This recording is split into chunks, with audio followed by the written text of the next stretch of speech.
सोचिए, एक ऐसा हथियार जो पलक झपकते ही एक पूरे शहर को नक्शे से मिटा सकता है। एक ऐसी मशीन जो हजारों किलोमीटर का सफर तय करती है, अर्थ के एटमॉस्फेयर को पार करती है और फिर आग के गोले की तरह नीचे गिरती है।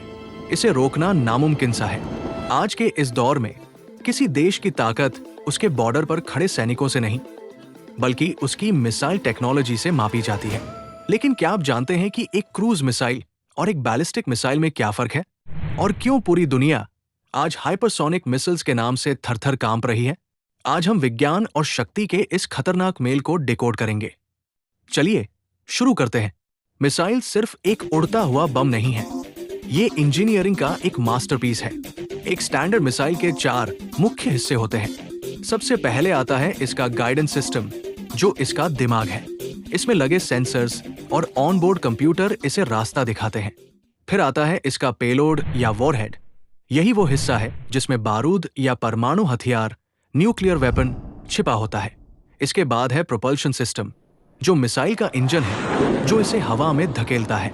और आखिर में आते हैं इसके कंट्रोल फिन्स, जो हवा के दबाव का इस्तेमाल करके मिसाइल को सही दिशा में मोड़ते हैं। इन्हीं 4 चीजों का सही तालमेल एक मिसाइल को सर्जिकल स्ट्राइक के काबिल बनाता है। अब बात करते हैं मिसाइलों के सबसे बड़े क्लासिफिकेशन की। पहली है बैलिस्टिक मिसाइल। इसकी वर्किंग बिल्कुल एक फेंके हुए पत्थर की तरह है। यह लॉन्च होने के बाद एक धनुष की तरह ऊंचा आर्क बनाती है, अंतरिक्ष स्पेस की ऊंचाइयों तक जाती है और फिर ग्रेविटी की मदद से टारगेट पर गिरती है। इन्हें ट्रैक करना आसान है, लेकिन इनकी रफ्तार इतनी ज्यादा होती है कि इन्हें रोकना बहुत मुश्किल है। दूसरी तरफ है क्रूज मिसाइल। ये किसी सुसाइडल जेट प्लेन की तरह काम करती है। ये जमीन के बहुत करीब उड़ती है, इतनी नीचे कि दुश्मन का रडार इसे देख ही नहीं पाता। ये मिसाइलें अपना रास्ता बीच हवा में बदल सकती है और खिड़की के छेद से भी अंदर घुसकर धमाका करने की ताकत रखती है। लेकिन दोस्तों, असली गेम चेंजर तो अब आया है, हाइपरसोनिक मिसाइल्स। अगर कोई मिसाइल आवाज की रफ्तार से कम 5 गुना ज्यादा तेज, मैक 5 उड़ती है, तो उसे हाइपरसोनिक कहा जाता है। इसकी खासियत सिर्फ इसकी बेहिसाब रफ्तार नहीं है, बल्कि इसकी मैन्यूवरेबिलिटी है।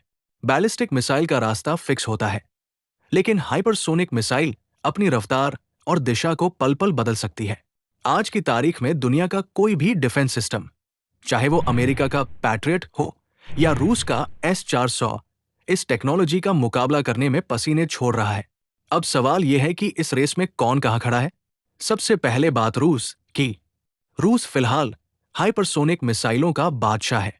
उनकी जिरकोन और अवांगार्ड मिसाइलें दुनिया के लिए एक पहेली बनी हुई है। वही अमेरिका, US अपनी प्रिसिजन और ग्लोबल रीच के लिए जाना जाता है। उनकी टॉमहॉक क्रूज मिसाइलें दुनिया के किसी भी कोने में सटीक हमला करने के लिए मशहूर है। अगर बात करें चीन की, तो उन्होंने हाल के सालों में अपनी मिसाइल पावर को कई गुना बढ़ाया है। उनकी DF-17 जैसी मिसाइलें सीधे तौर पर अमेरिकी नेवी के लिए खतरा मानी जाती है। मिसाइल पावर हाउस में भारत का नाम अब गर्व के साथ लिया जाता है। हमारे पास ब्रह्मोस, जो दुनिया की सबसे तेज सुपरसोनिक क्रूज मिसाइल है। इसके अलावा अग्नि 5 जैसी इंटरकॉन्टिनेंटल मिसाइलें भारत को दुनिया के उन चुनिंदा देशों में शामिल करती है, जो हजारों किलोमीटर दूर दूसरे महाद्वीप तक वार कर सकते हैं। और एक उभरता हुआ नाम है ईरान। हाल के संघर्षों में ईरान ने साबित किया है कि कम बजट में भी उसने एक बहुत बड़ा और असरदार मिसाइल नेटवर्क तैयार कर लिया है। उनकी फतेह एक जैसी हाइपरसोनिक मिसाइल का दावा मिडिल ईस्ट के पावर बैलेंस को पूरी तरह बदल रहा है। टेक्नोलॉजी हमेशा दोधारी तलवार होती है। जहां ये मिसाइलें किसी देश की ढाल बनती है, वही इनका अस्तित्व पूरी दुनिया को एक खतरे के साए में रखता है। विज्ञान का ये सफर विनाश की ओर जाएगा या सुरक्षा की ओर, ये तो वक्त ही बताएगा।